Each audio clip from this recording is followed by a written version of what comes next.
คันจักมาเด้พ่อกับแม่บ่เฮ็ดให้ดอกอันจังซั่นลูกชายถูกจับยังบ่ได้ว่าลูกพ่อเลยบ่มาบ่ประกันอย่าบอกเด้อตะเบะมันคือสถานะกับอีกผู้หนึ่งไปฆ่าเอาบ่ก็เผยบ่ก็หั่นซอยลิ้นเลือดเอามีด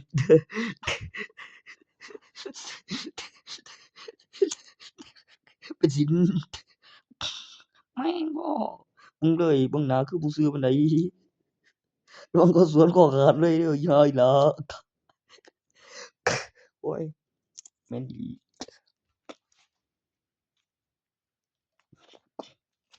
เห็นว่าหน้าหมอซื่อๆแต่มันเป็นไปบ่ได้ดอกล่ะมันจังสิหาได้แนวนั้นพ่อกับแม่ยังบ่เหลือมันบ่จักคืออีห่ามันคือฐานะแม่งโง่ฆ่าเขาตายเขาบ่ย้อนหยังจักจังนะไอ้เชื่อแม่งโง่เป็นหยังเขาก็คมเด่นของตายหาไปกันไปฆ่ากิน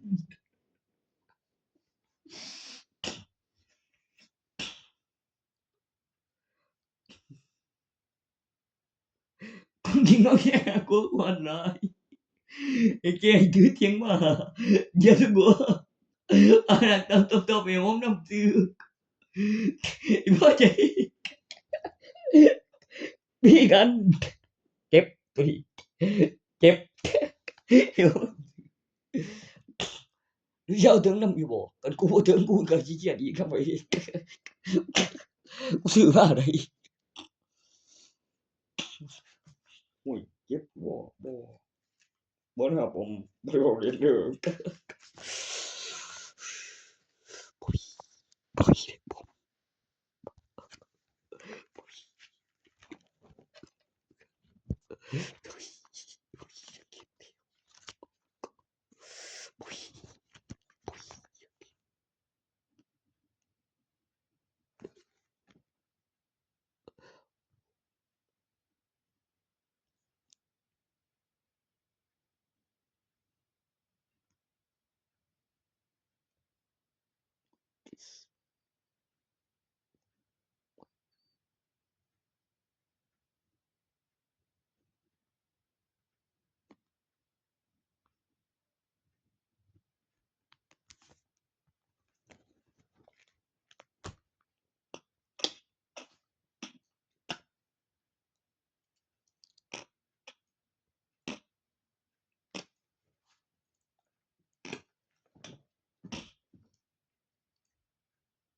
สิแนวใด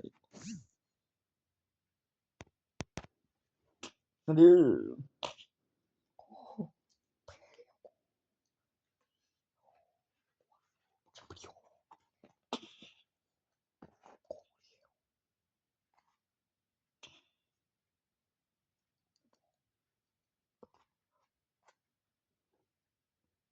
เส้นใหญ่บ่น่ะ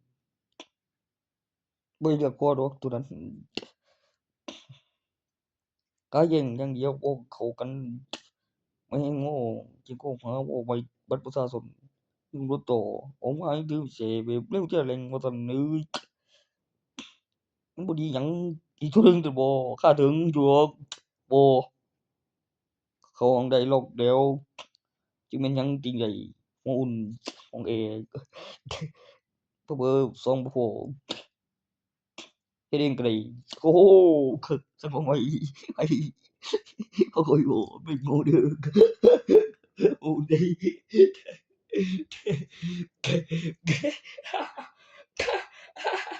แม่งบ่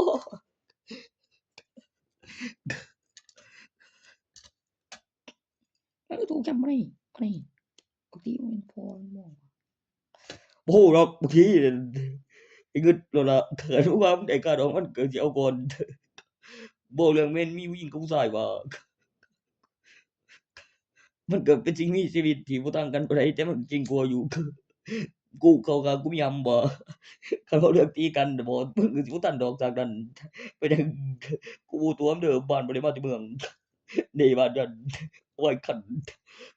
มีทุนกำไรมันจะไปใส่บ่ให้ก็ได้แม่นเฮ็ดบุญนี่แหมบ่ได้ให้ไผให้ที่ของเอาไว้เฮ็ดบ่ยังบ่ได้ถือ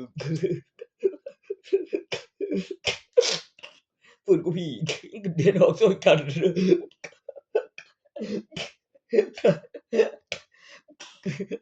แค่บุญบ่ยังบ่ได้นำไว้ไปประโยชน์หยังแม่งบ่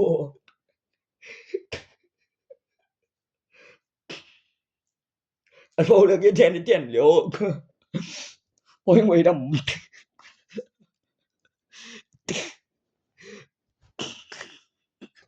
หาบ่เห็นนี่บ่ยากหลายเอาตายอีกบ่เรียนกับกูคัก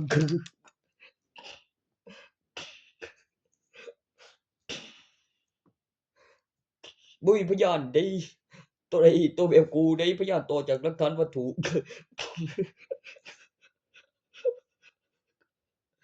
รู้จริงมีเอกสารมีหลักฐานพยานได้มาตอนของจรนำใดบ่ได้ตีเอาเว้าแบบออกเข้าตัวอย่างลบหน้าหลังกล้าแจ้งตำรวจ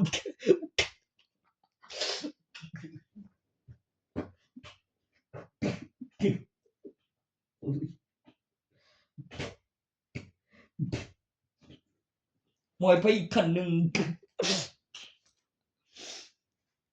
มอยไปอีกขั้นหนึ่งก็สิเอาเองเว้ยแม่นเอาไปนำใดเอาไปนำใดบ่ให้ไผกูเอาไปนำใดกูบ่ให้ไผทางใหญ่เข้าไปอยู่หยุดเองโอ้โฮหยุดบ่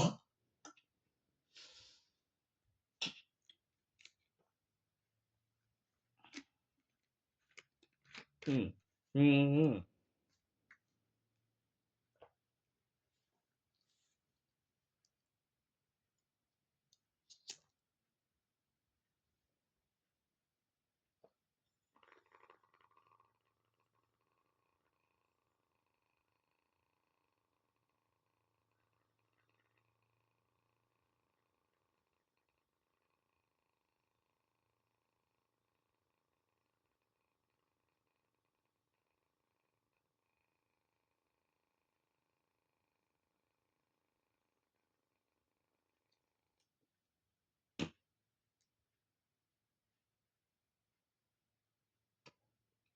อืออืออืมอืออืออืมอือฮึ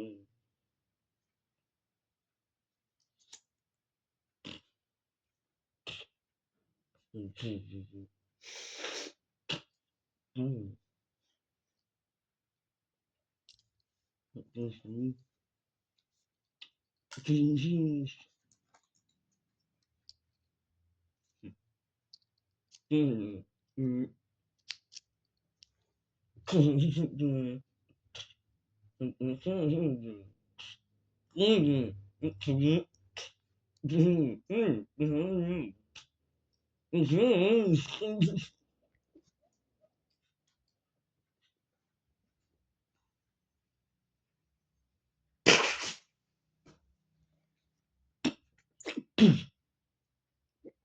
อือฮึ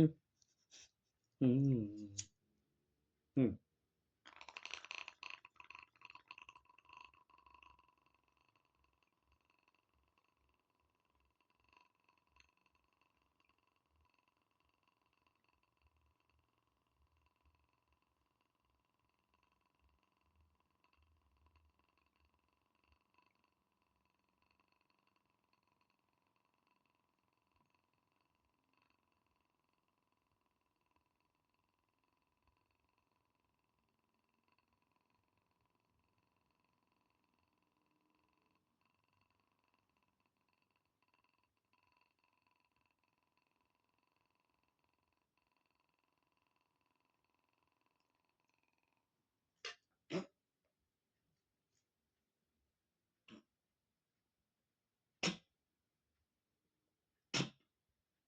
ต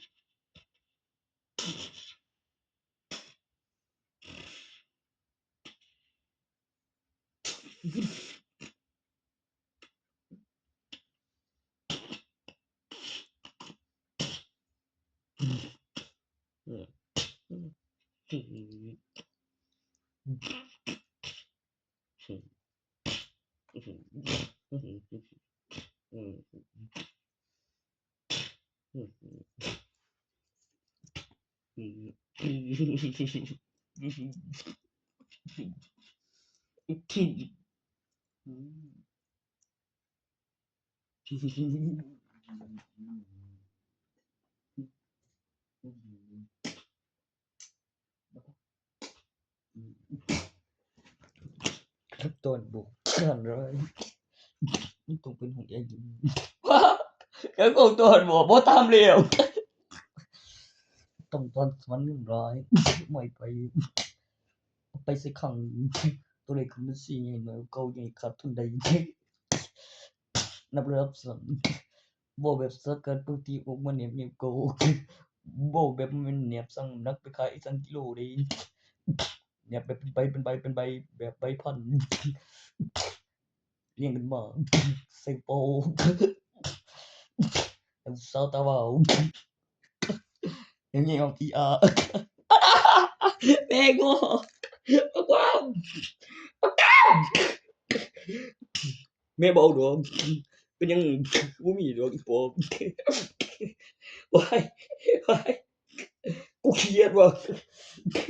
กูเครียดเว้ยแม่บ่กูเบิ่งแหน่เคยได้ใช่กูยังว่ามีเมียเลี้ยงเลยซุมื้อนี้มันยังบ่ได้สิพอก่อนเว้ยสิไปสิก่อนลูกเสือ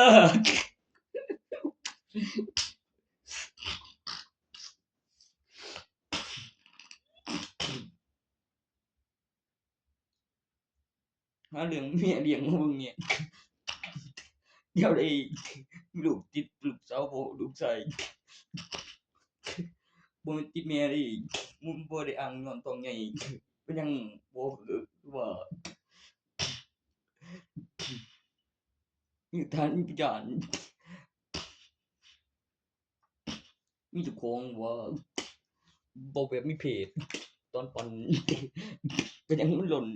นั่นไงมันยันบ่ได้บอกพ่อมีห้องไว้โครงเขาบ่โครงสร้างต่อแบบสาบเปิดประตูออกเรียกแม่ได้แบบบ่สุดองค์เอาระบบท้องใหญ่มันยังลูกพก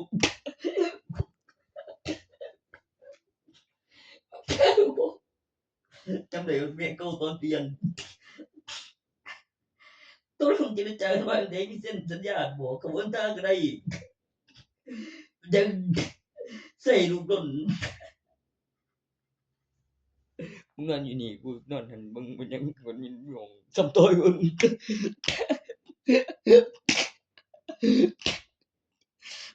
ว่านอนกอดซื่อๆตอนเฮ็ดกับผัวเ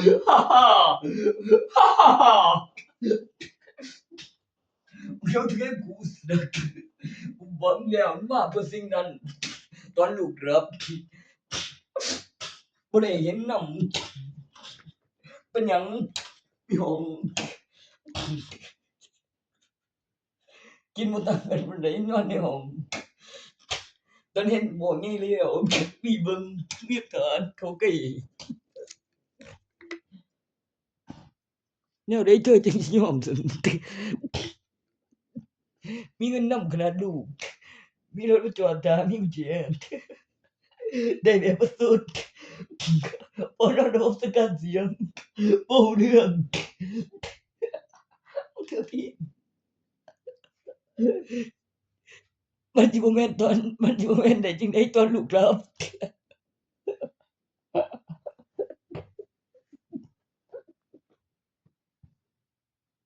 แม่นจังได๋ตอนลูกห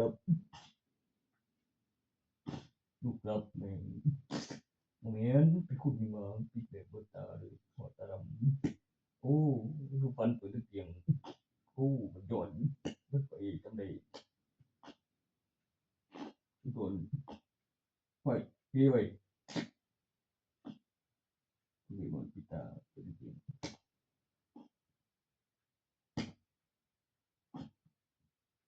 คุณ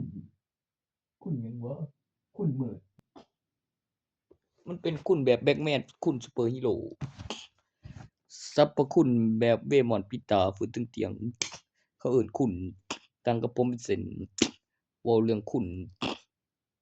มีไว้ระบบคิดซื่อๆบ่ผิดนะแหมเพื่อความปลอดภัยแล้วฟื้นถึงเตียงแล้วเบิ่งเวลาจำได้คันแม่นย้อนเบิดดวงบ่มีวิชาแรงกว่าหั้นต้องมีแบบว่ามีวิดีโอคั่นแล้วชนกันแบบคุณกับคุณแล้วมีวิดีโออีกคันผู้หนึ่งโอ้แล้วจับเวลาได้มีวิชาโอ้คุณกับคุณเออเขาเอิ้นหยังวะตัวนั้นฟื้นถึงเตียงบ่แบบคือบ่ทันไปใส่กันอีกรอบหนึ่งแบบรู้กันมันมีสัตว์เลี้ยงนำต่อกันข้าเอาคืนแล้วก็ตามไปแล้วฟื้นแล้วไม้จุดแม่งบ่มาเว้าแบบข้ากินหลักฐานบ่เหลือแล้วกำลังน้ำอัดปอกบ่ทิ่มเทียนดอกฟื้นอยู่เฮือนโอ๊ยล้างเทื่อแบบเงามืดฮอดเฮือนในห้องเลยติถล่มเฮือนแบบข้างกำแพงเขาก็อ้างว่าจะเป็นคนในกล่องสุดจังร้อยทีหลังยังขาดมุนโอ๊ยเล่นแบบปาดไว้ให้กูอีกไอ้ฉากนั้นมาแล้วนั่นแหมรูปด้วยค้อนเหล็กตันแล้วแบบรถส้นวางอยู่บ่ไกลหนทางถูกปั่นเองนำใหญ่ขาดทุนแบบรถส้นมันตัดหน้ากูเว้ยให้ตันโอ๊ยต่อบี้เฮ็ดเอกสารใหม่เลยได้แบบอุบัติเหตุปั่นเอาเองบ่ให้ขาดทุนมันต้องตัดหน้ากูฟังให้ผมผมค่อนข้างบนเครื่องปั่นเอาเองไม่ได้ใจเฮ็ดจั่งใดเลยเฮ้ยวางตัวหน้าหม้องวางท่ากินข้าวจนมีกำไรกูวิดีโอบอกไว้กับนับเอาเว้ยแม่งดิ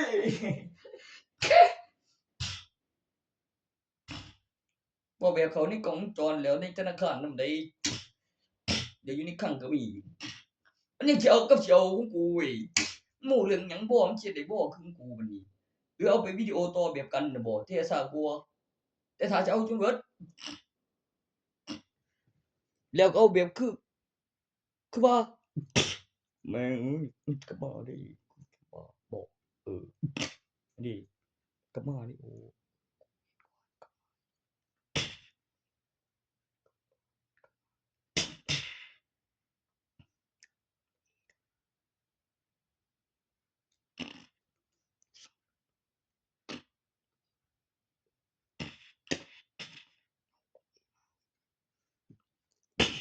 ถึงปนกูดิโอ้ของผมนี่โอ้โอ้ปลอมบอกแล้วบ่ไป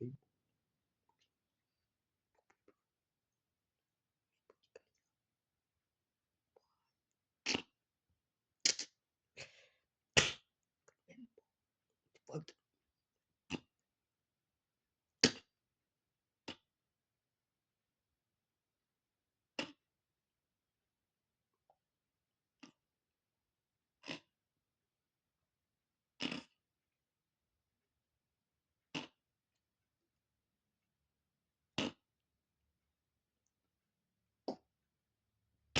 นี่ดิในบันทึกเรียนผมมีแล้วมีเบิ่ง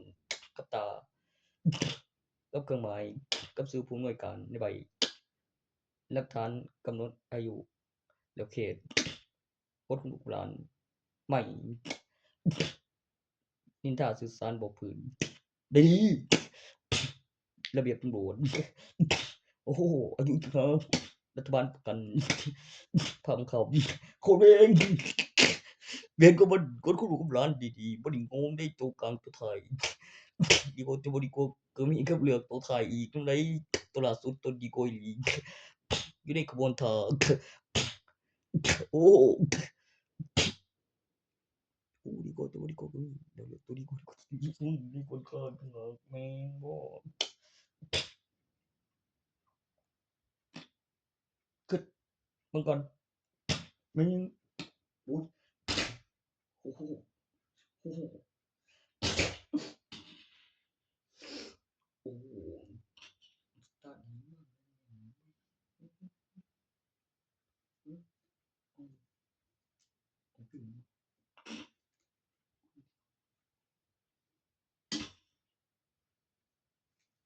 โอ้โอ้น้องเอาลงไปบ่ให้เอาลูกไป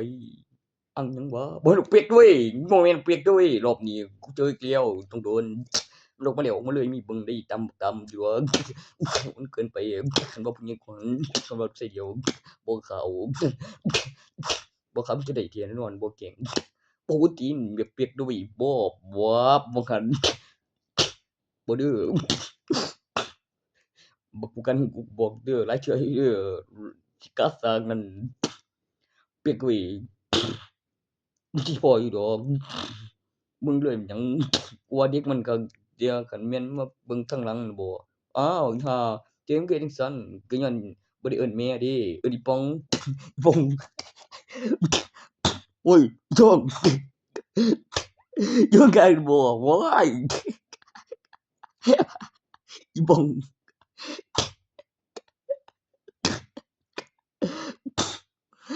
เป็นหยังแม่บ่อีป๋องยังวะ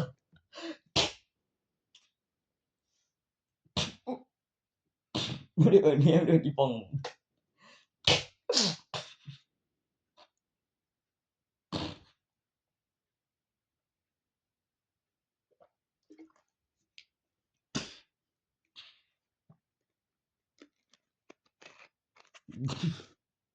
อืม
อืมโอ้ยกูเรียนว่าดอกนี้มึงเจ็บใจบ่ได้บ่ได้บ่ได้นะตัวนั้นบ่ฟื้นบ่มึงบาดนี้มันเกิดเปียกอ้ายมันเสกกูเพื่อว่าเพิ่นหุ่นรู้จักแหล้วแบบคือสิโซคุณแล้วให้ตัวโซฟื้นถึงเตียงวางแบบพันแขนกับขอนเด้อโอ้โอ้ไอ้มงซุปเปอร์ฮีโร่สายพันธุ์ถือขอนหุ่นเส้นไอ้เนี่ยกูปรับนายอำเภอตอนกลางคืนเป็นเวลาเข้าเวรมาก็มีสิทธิ์จำนงเวลาเป็นธรรมดาเป็นหุ่นรัฐบาลเป็นประกันซุปเปอร์ฮีโร่สายพันธุ์ถือขอนคาถามีไว้ประดับ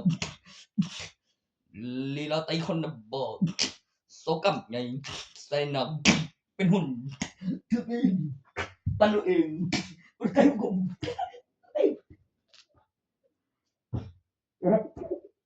แม่งบ่โอ้ยโอ้ก็เออโอ้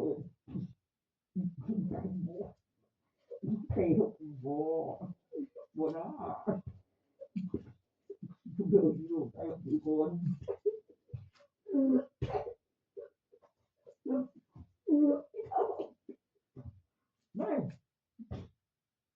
หุ้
นมีสิทธิ์จำนง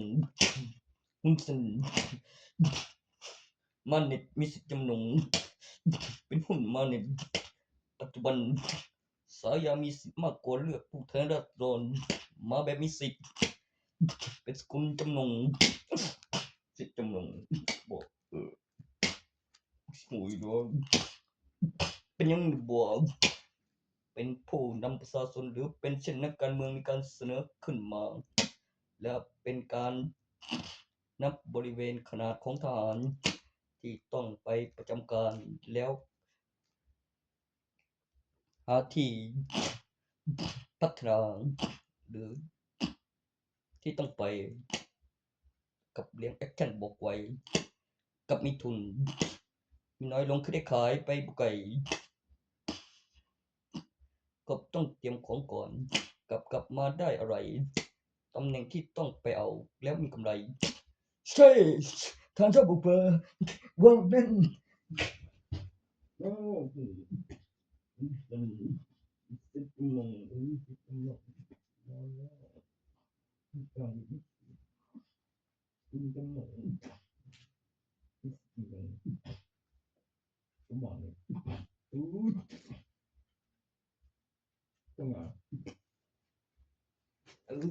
พอญานี่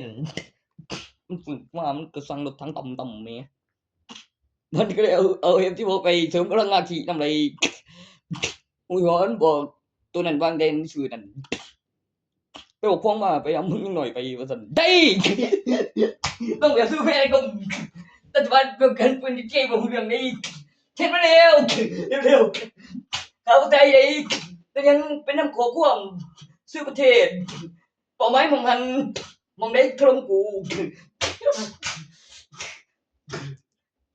โตขึ้นได้จำใจเลยเอามันกลับมาถามไม่ไกลมีหลักฐานว่ามันเสียงมึงบ่มันเก็บเสียงมาให้ฟังปานนั้นมึงสิบ่ฮู้เรื่องกับกูเองติดอกมึงมาแต่สมัยใดเนาะไปต่อยปากมันก่อนเขาใส่หูอยู่บ่เขามองหันบ่ดีเก็บหนังสือภาษาอ่านกลางบ่ฮู้กันเสริมกำลังอาชีพย้อนหยังหลักฐานสร้างนั้นมึงต้องเอาเสียงมาเป็นหลักฐานได้บ่พอมาไปมึงมันยังน้อยไป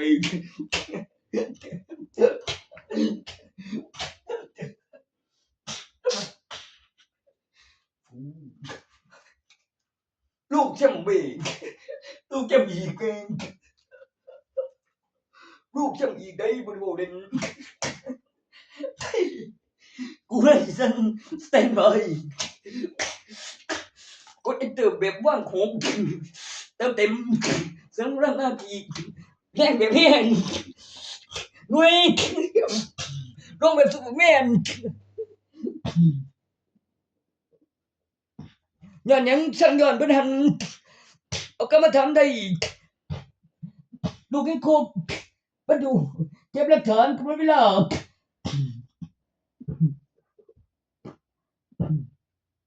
ยังไม่จำได้โอ้ทุกบอกจังหลังเอาเห็นลงแบบซูเปอร์แมนคือดาวตกปะทำมีของเบ่งโคกโอ้ยพ่อเมื่อกี้กูยังตื่นเขาลงแบบซูเปอร์แมนคือดาวตกก็ไม่เวลาเก็บข่าวโอ้เรื่อง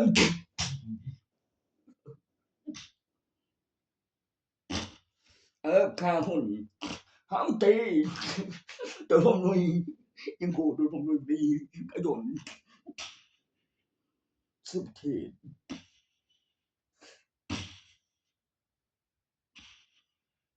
กัมพูชาเสียเป็นประเทศอีสานเลยเว้ยบอกเสียอีสานเลย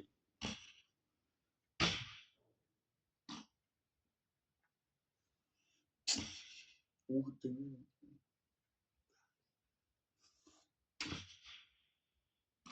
โอ้ต้องดูดาวโตก็สังโยชน์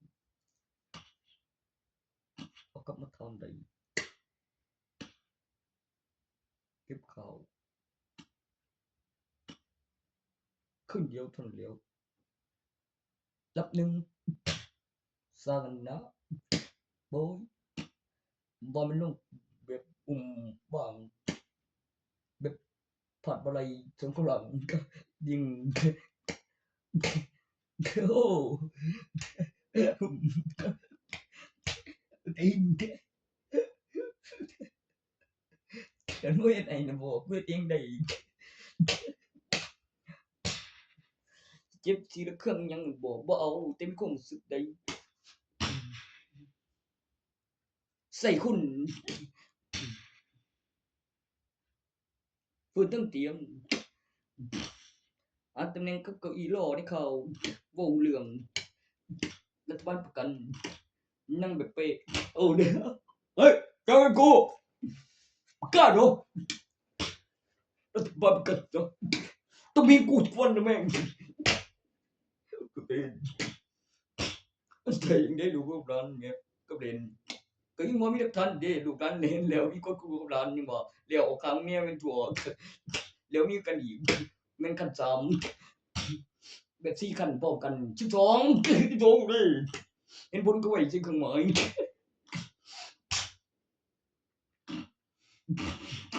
สั่งไม่ได้ไม่เบิดดวง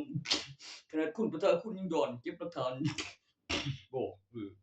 ว่าสิไปมายิงเจอสันเหลียงไปข่าวคืนฝุ่นทั้ง2แล้วไม้ตุนโอ้ข่าวคืนฝุ่นทั้ง2ไม่คงมีสันเหลียงเป็นคนไปข่าวคืนฝุ่นทั้ง2แล้วบอกตากแผนหลอกทัดไปน่ะบอกตายแท้หลอกตายแท้ตายแท้มึงตายแท้โอ้ข่าวน้ำในสันเหลียงนำข่าวคืนฝุ่นทั้ง2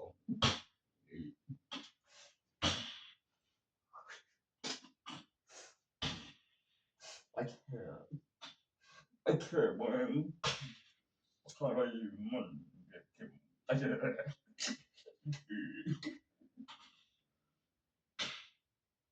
น้องสุดลูกแค่มี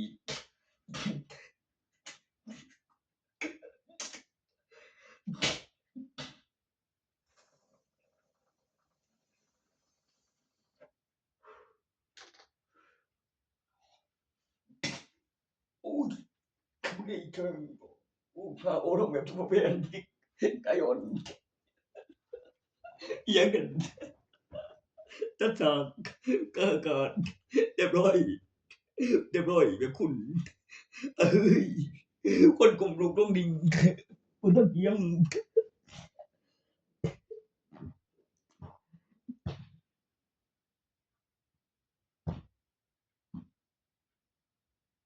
แล้วมีเก็บประวัติอะไรในมือการเจอตัวไปไทยสำคัญและกองจอนดีเป็นเจ้ากรรมบริก็แบบคือทำไมthấyหลังจากจัดมีโจรเหลือมีหลักฐานเหลือมีตัวละครมีตัวตนกับประวัติอะไรมึงแล้วส่งออกกับส่งเกิดกระบวนท่าทมทุย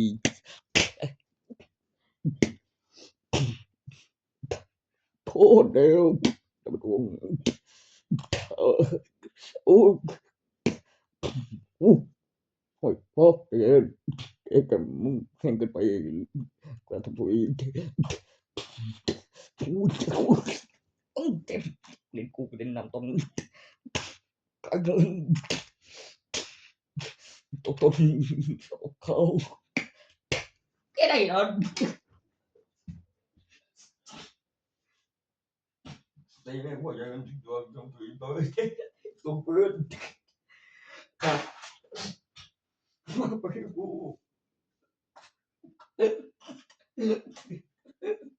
เดี๋ยวพอสายเรียนยอดเพื่อนทำได้ดุย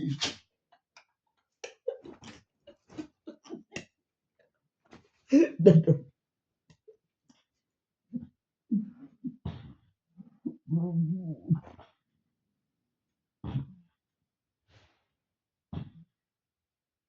ถึงจะได้การเท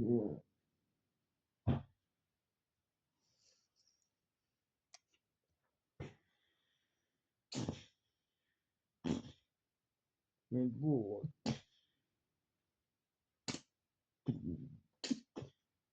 เดินก็มาเร็วมันออกมาอีกตัวอยู่หั่นบ่ตอนกลับมาแล้วอีกเห็นจากลงมันบ่สังยังออกจากหั่นบ่สถานการณ์แบบบ่เจ็บมึงบ่ทันตายมันใส่ลมอยู่ไสเอ้ยลงแล้วโอ้นี่อยู่ใกล้ฝุ่นเต็มล้มโดดบ้าซุปเปอร์แมนเสื้อถือหรือย่างโตในสถานในสถานที่ทำงานนั้นโดดได้เอ้ยมีโตสุดมีอยู่แล้วเจ็บโอ้ไทยทองโตไม่เงียบเลยอย่าเจ็บกันไปกูโอ้ยมาซุปเปอร์แมนดิต้องเองเก็บมา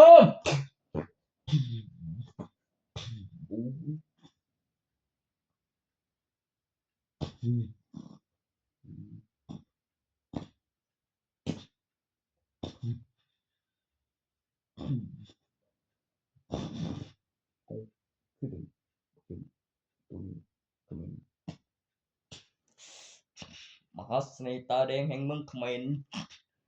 เป็นผู้นำเป็นผู้สร้างเป็นกำไรวัตถุอุปกรณ์อาวุธคู่มือคำแนะนำกำหนดเวลาใส่แล้วย้อนวัตถุโบราณอาวุธแบบเป็นโบราณถ้ามีเมียแบบทูเพสถ้าพูดถึงเรื่องกำไรวัตถุมี2คนวางแบบแฝดปูมีพยานหลักฐานบอกมีดูอยู่จริงตอนโต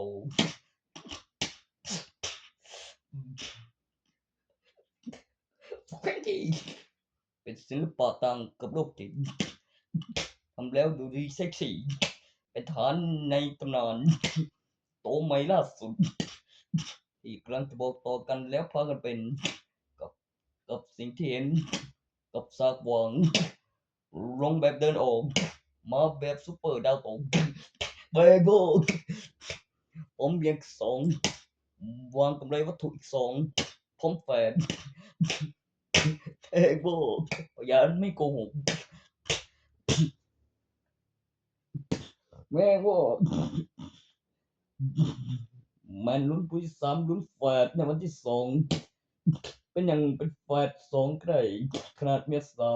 3ได้ลูก4เป็นหยังคนที่3มีกำไรอีกคนหนึ่งลุ้นแฝด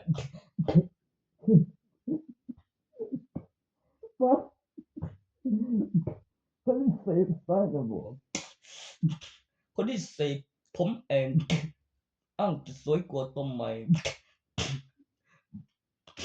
แบบปันแล้วค่อยนับใหม่บนคนที่3มีบังกรออกมาเองเลี้ยงจนใหญ่มีดูแล้วก็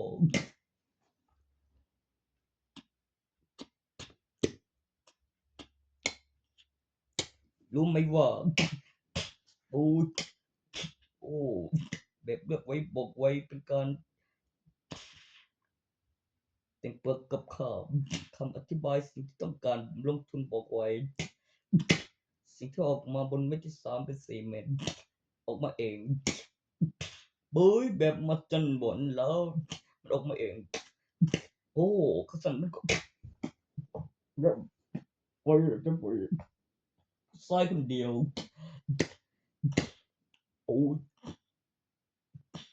อีกคนบ่ใช่แล้วแบบพ่อบ้านเป็นแม่บ้านทำอาหารไถนาขนข้าวทำร้ายเอาหลายเขาสิเองให้เราแบบสำคอกินแบบอบอุ่นพอแล้วเอาอีก3คนมารอมันเมียดินคิดโกละแต่โกได้บ่ไปเด้อไม่อ่ะมาไม่บ่เอ้ยแย่กว่านี้อุ้ยดีบ่เปลี่ยนคิวจับเสือกันไปอีก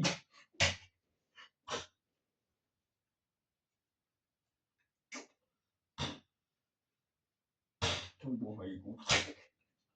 ถ้าบ่ได้มารอ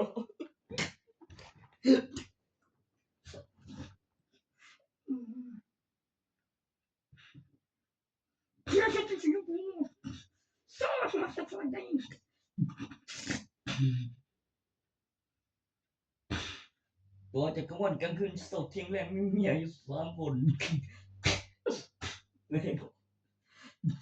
บอกตอนนอนอีกคันบอกมีเขาลุมเขาสิงเขาแบบจริงบุกเดียวมุนก็มีค่าเดินทางเปลี่ยนเป็นสวนบนถึกทับทีละ3-4ยังมีถึงเบิดตอนตกไปเจ็บตีนบ่ออกจากทีมดุมแกเลยกูเกินไปได้ออกวิ่ง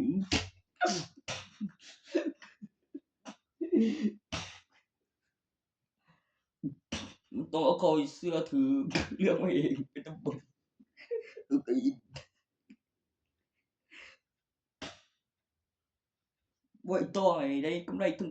3มีอีกอันหนึ่งนับบีย้อนหยังบ่ยืนอยู่ถึงหน้าเป็นพยานผู้ปันได้เธอลุ่มสิบ่ได้ทอกันเด้งได้ขนาดขึ้นเอกสารนับบีบ่ผู้เฮ็ดหลายอีกก่อนหน้าหันหลายซะแล้วแม่นพอบ่อ้อมหัวเอามีของดีจุดละโต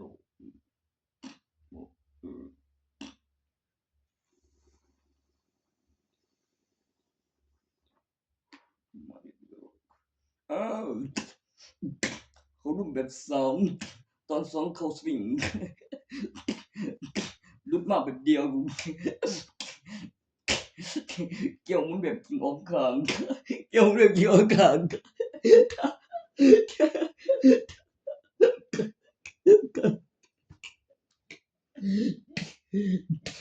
พลิกแบบลูกโลตรงไหนหมุนหัวสักปิ่นดันโตยังโกคาโซโตกังโย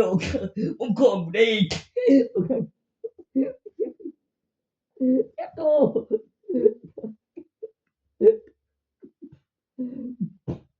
แม่งอมันสวิงลูกโลตรงไหนหมุนสักยังไงลูกโล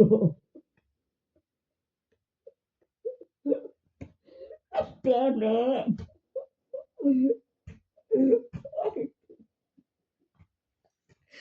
ยังบอกมันสวิงลูกโลออกถึงนักเป็นลังกา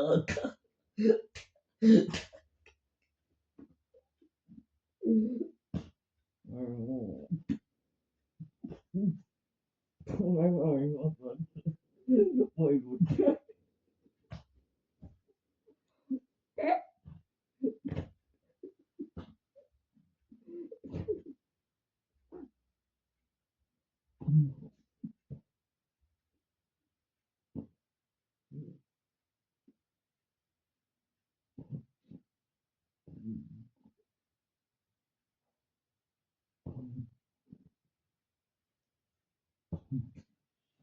ง่าย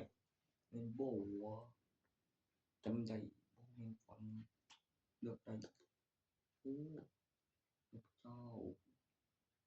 นางออกไปบนไซลมแม่โอ้โอ้นั่งดังตรง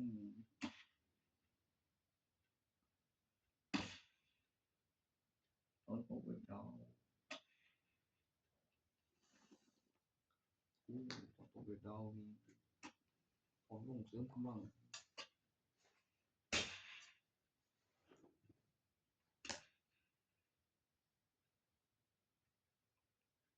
มันคมเส้นไปคือสิเสียวหนูมีของดีมีหลักฐานรูปถ่ายมีหลักการถูกต้องมีแผนที่ระยะอาณาเขตเวลาตอนบ่ทันตรงคันสิเว้าแบบดึงขึ้นทั้งเมืองในเวลาที่สวนทางย่างออกแบบบ่ได้ใส่ลมจำได้กายสักนั้นมาแล้วบ่ก็คือเห็นดวงโตจากแสงถูกสังเคราะห์แสงเป็นแกนเกิดน้ำหนักบ่ใส่คนธรรมดาบ่ได้ลืมในข่าว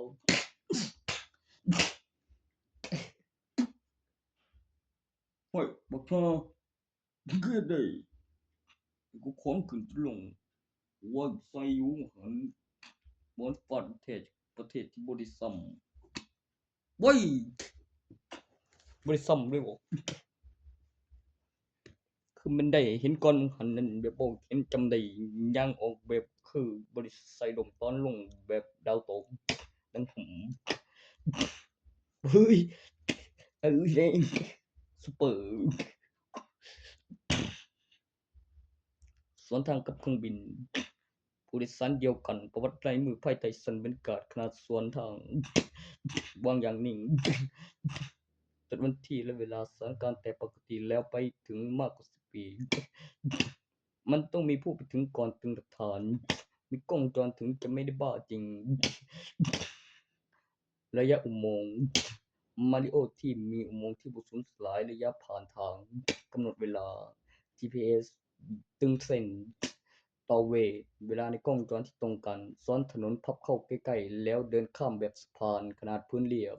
เป็นการย่นระยะทางคำอธิบายของวัตถุขนาดเป็นอุโมงค์โพลมิติแบบมาริโอขนาดท่ายืนเดินก้าวโผล่ในกล้องวงจรขนาดต่อวีเป็นการย่นระยะทางแล้วข้อมูลสิ่งที่ไปถึงมาก่อนแล้วและจำได้เคยไปโบยแล้วมีข่าวบอกให้ถึงมีดูเช็คอินก็ถึงแล้วเช็คข้อความแล้วความไวขนาดคุยแชทให้พูดให้รู้เรื่องไปความไวในแบบข้อความแบบแชทโผล่ในกล้องวงจรขนาดย่นระยะทางก้าวพริบตาเดินข้ามแบบสะพานในพื้นเรียบเป็นการพับถนนย่นระยะทางโอ้โอ้ยสุดตีนแถวมากจังผมถ้าจะข้ามชั้นบรรยากาศรูปแบบไปถึงก่อนต้องมีวัตถุที่ไม่ขยับหรือไม่เคลื่อนที่เป็นเช่นอุโมงค์ทางผ่านแบบมหัศจรรย์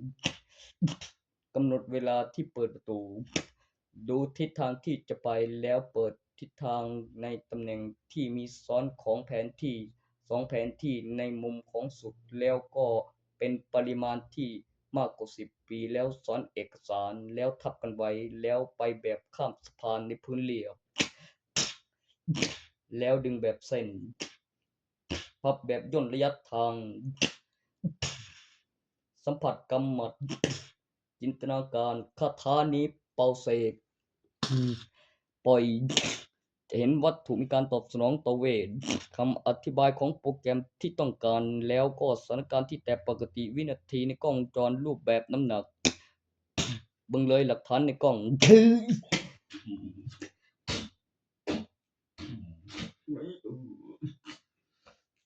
ไม่ใช่รถผมมันเคยไปแล้วมันรอบ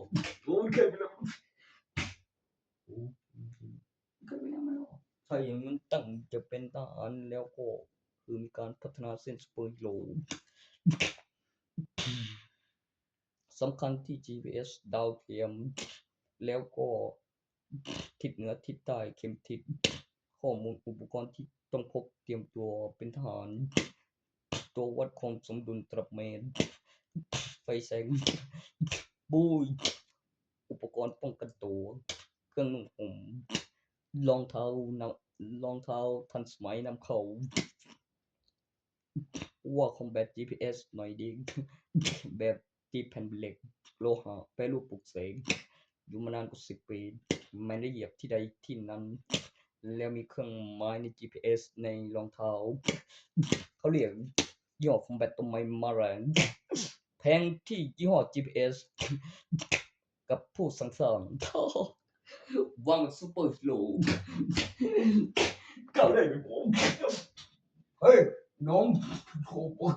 เอายี่ห้อนั้นใน GPS ไป Combat เอ้ยหมายดาวเทียมส่วนตัวขนาด9ฟุตต่อวางมากับทหารขนาดเหยียบดาวเทียมเว้ยเอ้ยอะไรGPS หรือยี่ห้อของมันจังไปเ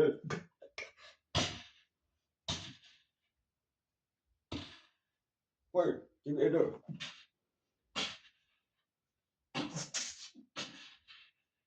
นั่นว่าแล้วสั่งแล้ว